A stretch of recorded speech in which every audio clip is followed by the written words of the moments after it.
वो सारी घोषणाएं, सारे प्लान्स बना रही थी। आशुतोष जाहिर है उन योजनाओं का हिस्सा भी थे। तो पहले तो आशुतोष, ये रेवड़ियां कहना सही है क्या इन सारी योजनाओं को, या फिर जैसे अनुराग ढांडा कह रहे हैं विचारधारा के तौर पर आप इससे सहमत हैं कि ये जरूरी है, बुनियादी मुद्दे हैं, इन पर सरकार को करना चाहिए काम? नहीं, विचारधारा ही यही है।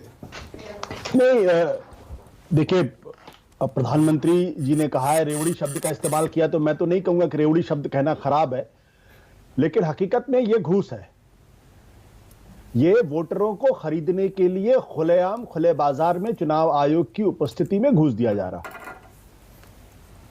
क्योंकि आपको अपने कामों पर, अपनी विचारधारा पर, अपने पार्टी के संगठन पर, अपनी पार्टी के नेतृत्व में भरोसा नहीं है, इसलिए आप ऐसा कर रहे हैं। और इसकी शुरुआत उत्तर भारत से नहीं हुई थी, इसकी शुरुआत हुई थी दक्षिण भारत, तमिलनाडु से, जहां स्कूटे मुफ्त हो रहा था, जहां सोने के चेन दिए जा रहे थे, जहां और यहां तक कि रेफ्रिजरेटर और फ्रीज तक भी फ्री में दिया जा रहा था जीतने के बाद।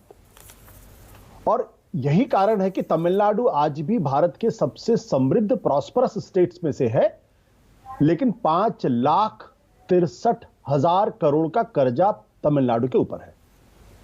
महाराष्ट्र के ऊपर 6.5 लाख करोड़ का कर्जा है। उत्तर प्रदेश के ऊपर भी तकरीबन 6.5 पौने 7 लाख करोड़ का कर्जा है। तो बजाय अपनी आर्थिक अवस्था, ऐसी स्थिति पैदा की जाए जिसमें कि लोगों की पर कैपिटा इनकम इंप्रूव हो। आज भी भारत दुनिया की 5वीं या तीसरी फास्टेस्ट ग्रोइंग इकोनॉमी है, दुनिया की 5वीं सबसे बड़ी अर्थव्यवस्था है, लेकिन अगर आप पर कैपिटा इनकम देखेंगे तो 100 देशों के अंदर भी भारत की पर कैपिटा इनकम नहीं आती है। तो एक इंटीग्रेटेड अप्रोच के साथ अगर आप लोगों की पर कैपिटा इनकम बढ़ाएंगे तो आपको इस तरीके के वायदे करने की जरूरत नहीं पड़ेगी। मैं समझता हूं कि इमरजेंसी में या किसी सोशल क्राइसिस के समान जमाने में इस तरीके की चीजें की जाती हैं। अब जैसे महामारी हुई तो सरकार के पास कोई ऑप्शन नहीं था, सरकार को जनता की मदद करने के लिए इस तरीके की नीतियों की आवश्यकता होती है। लेकिन महामारी खत्म होने के बाद भी चुनावी दिसंबर तक आप क्यों कंटिन्यू कर रहे हैं? ये सवाल उठता है ना। जब आप 300 यूनिट बिजली फ्री करेंगे, लोगों को अगर मुफ्त बिजली लेने की आदत पड़ेगी तो जाहिर सी बात है फिर वो बिजली मुफ्त ही लेंगे वो।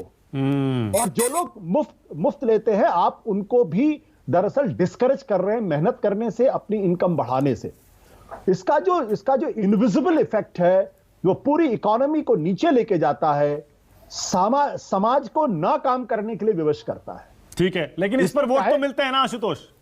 वोट देखिए, शुरुआत में इस पर वोट जरूर मिले होंगे, अब नहीं लगता, क्योंकि अब तो सारी राजनीतिक पार्टियां वही वायदे कर रही। कांग्रेस पार्टी को लगा कि हिमाचल में हमने वायदा किया, हमारी सरकार बन गई, तो कर्नाटक में भी इसको रेप्लिकेट करते हैं।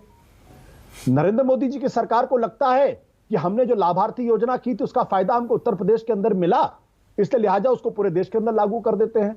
आम आदमी पार्टी को लगा कि दिल्ली में हमको फायदा मिला, इसलिए पंजाब में कर देते हैं और कर्नाटक में भी करने जा रहे हैं।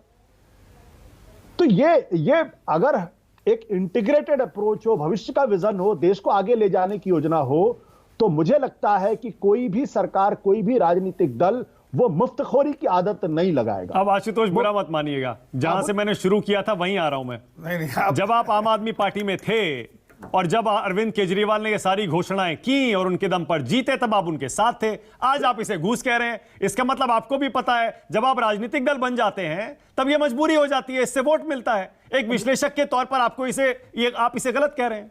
बिल्कुल, हर व्यक्ति को गलती करने के बाद पश्चाताप करने का अधिकार होना चाहिए ना, या नहीं होना चाहिए? बिल्कुल, मैं दाद देता हूं आपकी इस बात पर। आशुतोष भाई, मैं भी देता हूं। बहुत सारी ऐसी चीजें होती, जब आप किसी राजनीतिक दल का हिस्सा होते हैं तो आप उससे डिसएग्री करते हैं। अब जैसे मैं आपको एक किस्सा, चूंकि अब तो मैं बोल सकता हूं, जब ईवीएम का सवाल उठ रहा था पंजाब चुनाव के बाद, मैंने खुलकर पार्टी में उसका विरोध किया था, लेकिन मुझसे कहा गया कि आपको इसको डिफेंड करना है। मैंने डिफेंड किया उसको। तो बहुत आरपी सिंह साहब बहुत सारी बीजेपी की नीतियों से सहमत नहीं होंगे, यही तो डेमोक्रेसी है, लेकिन पार्टी का एक अनुशासन भी होता है, उसको आपको मानना पड़ता है। Absolutely.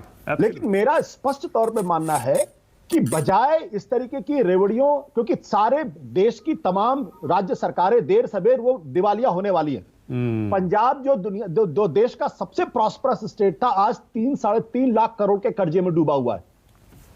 तनख्वाहें देने में दिक्कत हो रही है, पंजाब के अंदर नहीं, दूसरे राज्यों की सरकारों को भी सेंट्रल को, स्टेट गवर्नमेंट के एम्प्लॉइज को तनख्वाहें देने देखो। आप दिल्ली यूनिवर्सिटी चले जाइए, आपको अंदाजा लग जाएगा वहां तनख्वाहें टाइम पे नहीं आ रही। आरपी सिंह साहब को अच्छी तरीके से पता होगा यह स्थिति क्यों पैदा हो रही।